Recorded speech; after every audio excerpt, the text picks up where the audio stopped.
Fazer, colocar no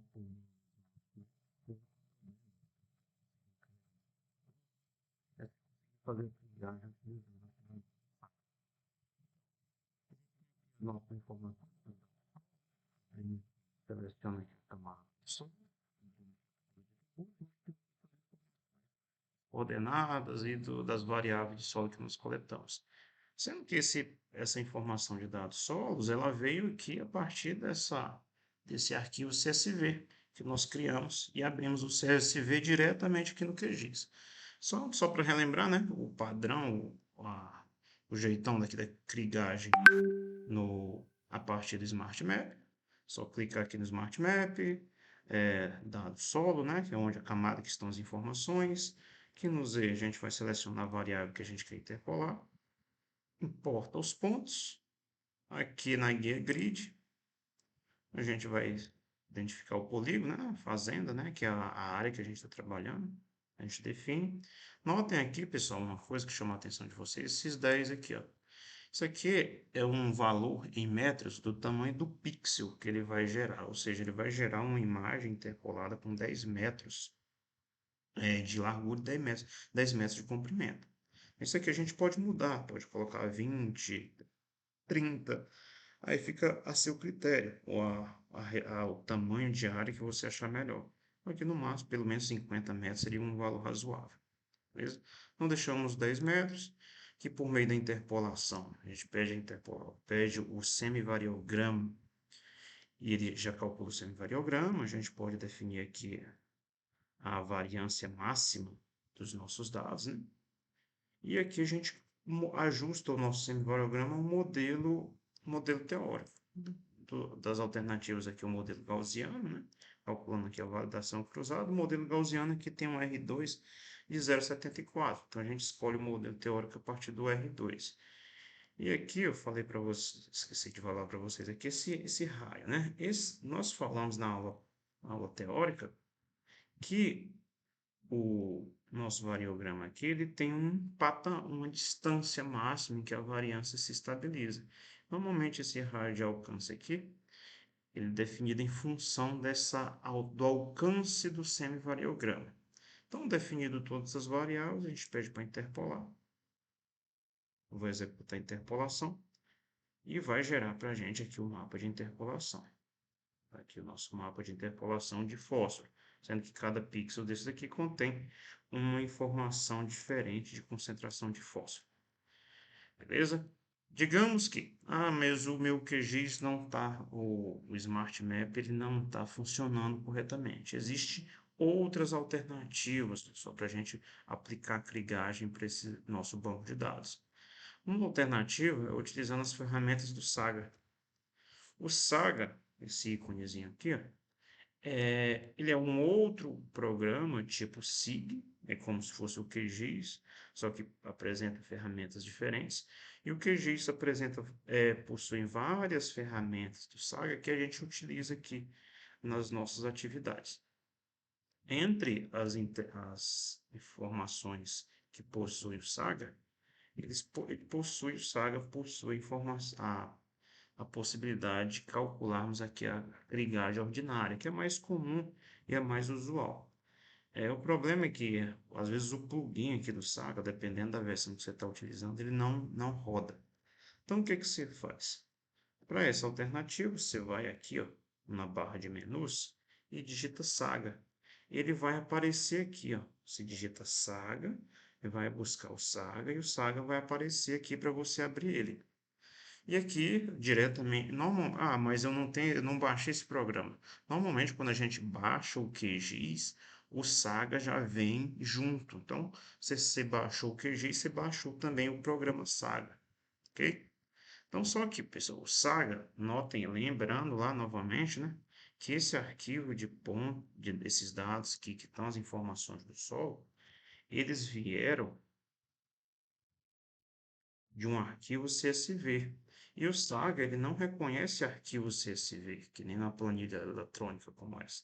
Então, o primeiro passo que a gente tem que fazer é, você está com o arquivo CSV, carrega o CSV no QGIS e converte esse arquivo CSV em arquivo tipo shapefile. Então, está em CSV, notem aqui, ó. Vou colocar aqui no lado, aqui nessa janelinha amarela, a gente vê aqui lá no cantinho que é um arquivo tipo CSV.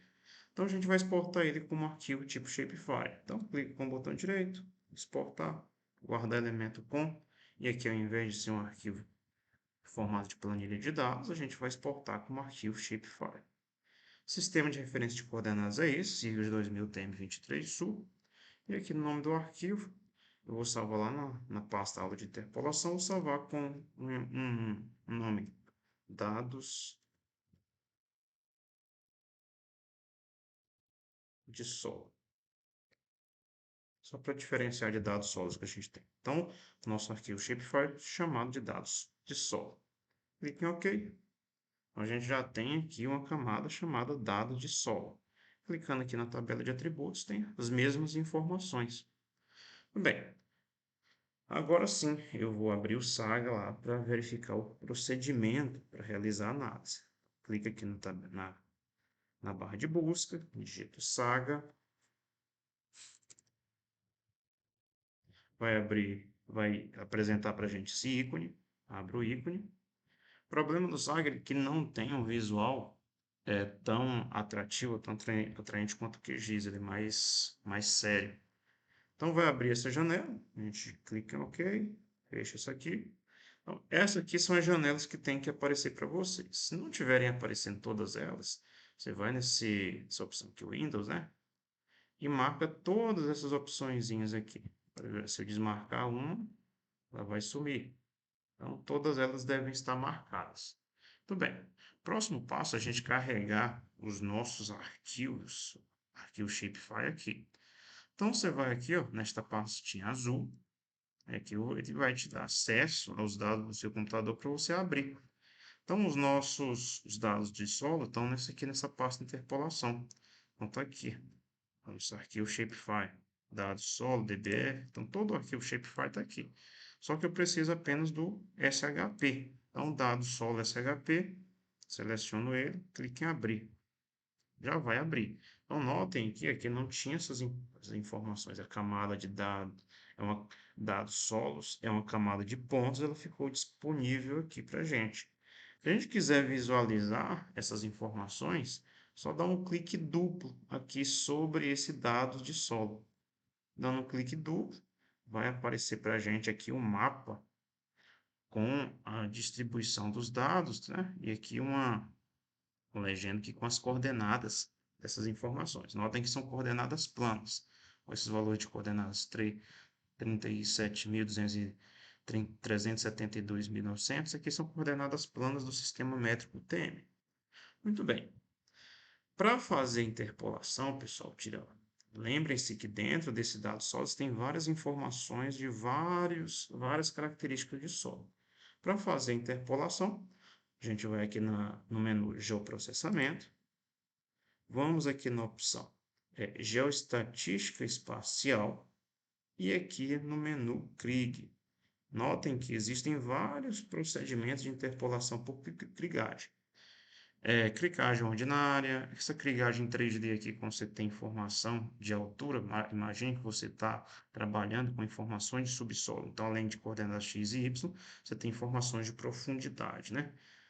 Então, krigagem simples, krigagem universal, vamos aqui na krigagem ordinária, que é a mesma que é aplicada lá no Smart Map. Então, krigagem ordinária, vai abrir essa tela aqui para vocês, tá a tela um pouco sóbria, né? Então, a gente aqui no primeiro passo aqui nessa opção de pontos, né? Ele vai trabalhar com arquivo de pontos, a gente selecionar o arquivo de pontos que a gente quer trabalhar. Então, nessa parte aqui, Note Set, você clica sobre ela, vai abrir todos os arquivos de pontos que nós temos disponível. Aqui nós temos apenas informações de dados solos. Se tivesse mais arquivos de pontos aqui, ele ia estender aqui também. Dados solos. No arquivo dados solos, nós temos vários atributos, ou várias informações desses arquivos. clicando aqui, ó. O primeiro que apareceu foi aquela coluna X, coordenada X. Só clicando sobre ela, aparecem os demais. Então, a gente vai interpolar a partir do fósforo. Aqui, pessoal, aparecem várias informações do arquivo. Por exemplo, até qual a maior coordenada este, a maior coordenada norte, a maior coordenada sul. E aqui, nessa tamanho de célula, né, cell size, ele está tentando especificar aqui, porque a ligagem ele vai criar uma imagem. E ele está falando aqui que o tamanho da célula, ou do pixel que ele vai criar é de 34 metros. Lembrando lá que aqui no Smart Map, o tamanho da célula que nós criamos era de 10 metros. Então, vamos deixar aqui o tamanho dessa célula de 10 metros. Tudo bem. As outras informações nós deixamos como está. Dá uma esticada aqui. Aqui, nessa opção de clique, pessoal, ele dá aqui algumas opções para a gente proporcionar algumas transformações naquela equação original de Krieg. Para transformar a equação em formato logaritmo, a gente deixa do jeito que está. Então, vamos trabalhar com o algoritmo de Krieg no formato original. E aqui, ele dá a opção para a gente aqui, se a gente, ó, o tamanho da busca, né? Aí tem a opção global e local. Esse global aqui, ele informa para a gente que vai interpolar, vai calcular o valor de um determinado ponto, ou estimar o valor de um determinado ponto, levando em consideração todos os pontos da área. E o local informa que ele vai levar em consideração o valor do alcance do semivariograma. Então, o ideal é que a gente coloque aqui como local. Beleza.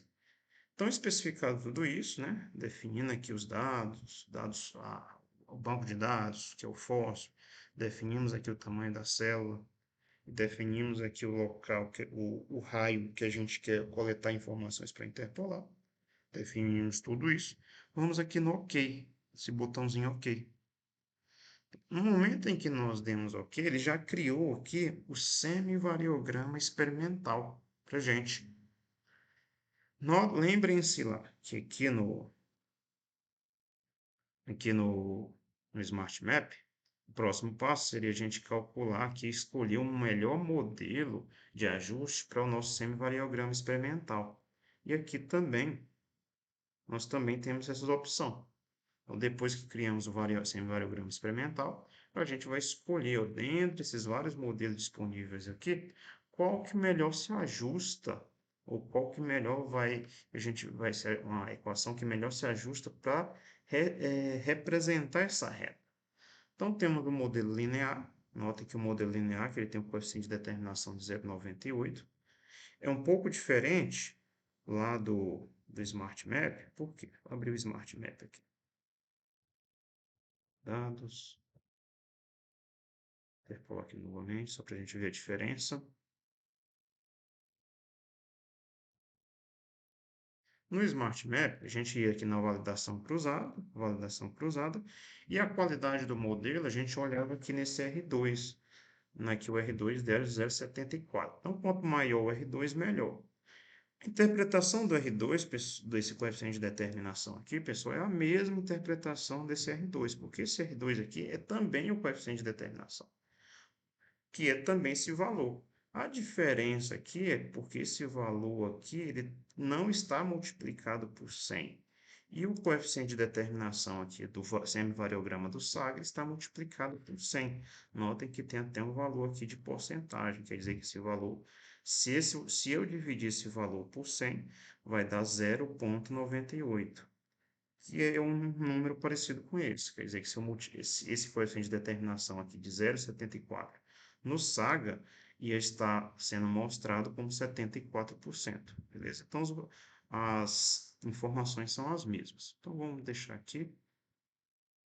Vamos ver aqui só no Saga. Muito bem.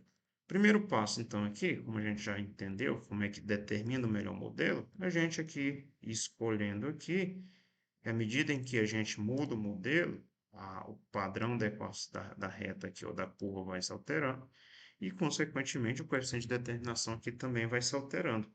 Sendo que o melhor para essa situação aqui é o Power, que tem um coeficiente de determinação de 0,99. Ou seja, esse modelo aqui, que está mostrando aqui, essa equaçãozinha, que o A vale 0,45, o B 0,19 e o K 1,31, ele explica quase que 100% da variação dos nossos dados.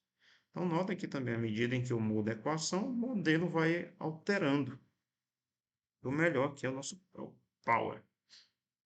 Outro ponto aqui, pessoal, é que você consegue aqui determinar qual conjunto de dados você quer calcular. Ah, por exemplo, digamos que esse ponto aqui está muito fora. Se, ao invés desse ponto estar aqui, está cá embaixo. Ele não é muito interessante para a gente. Então, a gente regula aqui um ponto de corte do modelo para ele não considerar essa informação. Aí notem que à medida que se move aqui o ponto de corte, o coeficiente de determinação e a equação também vão mudando. Então, vou deixar aqui com todos os dados, modelo Power. Muito bem.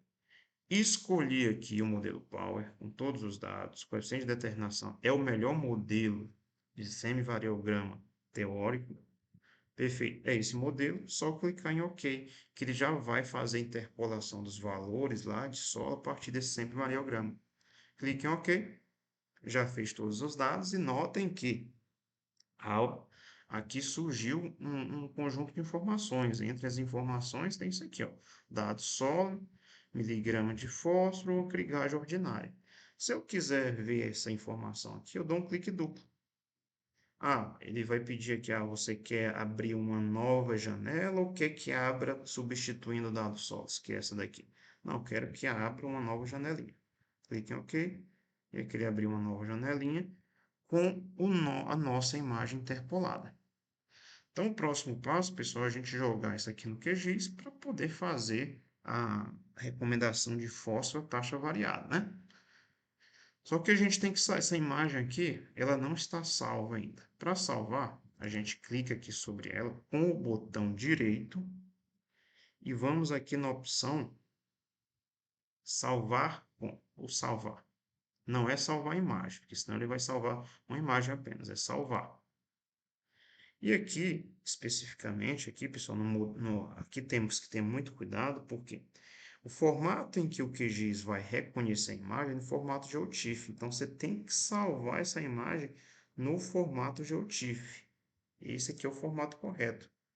Então, novamente, botão direito, salvar com, não é salvar a imagem, é salvar com, formato GeoTIFF. E aqui a gente vai salvar mesmo nessa pasta, aula de interpolação. Eu vou aqui colocar fósforo, crigagem,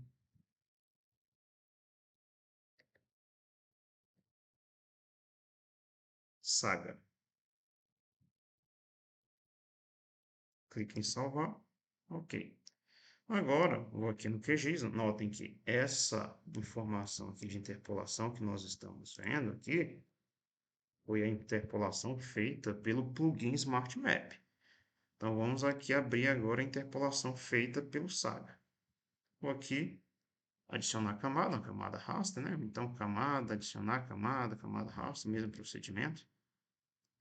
E vou lá naquela pasta e abrir fósforo crigagem saga. Aqui a pasta, a imagem. Clique em abrir, clicar, fechar. Não abriu aqui a imagem. Anota, mas não está aparecido, né? O que que acontece? Eu pegar aqui o polígono da fazenda, a área da nossa fazenda, e arrastar aqui para cima, notem que o SAG interpolou aqui uma área bem maior. Então, o que é que tem que fazer? Tem que recortar essa imagem aqui do fósforo da crigagem feita no SAG apenas para a área da fazenda. Então, eu vou aqui em raster, extrair, recortar pela camada master. Camada master, quem que eu quero recortar? É o fósforo crigagem a partir do SAGA. E o meu polígono de recorte, a fazenda, né? O molde de recorte, a fazenda. Clique em executar. Executou, está aqui o recortado. Isso aqui eu vou renomear fósforo crigagem saga.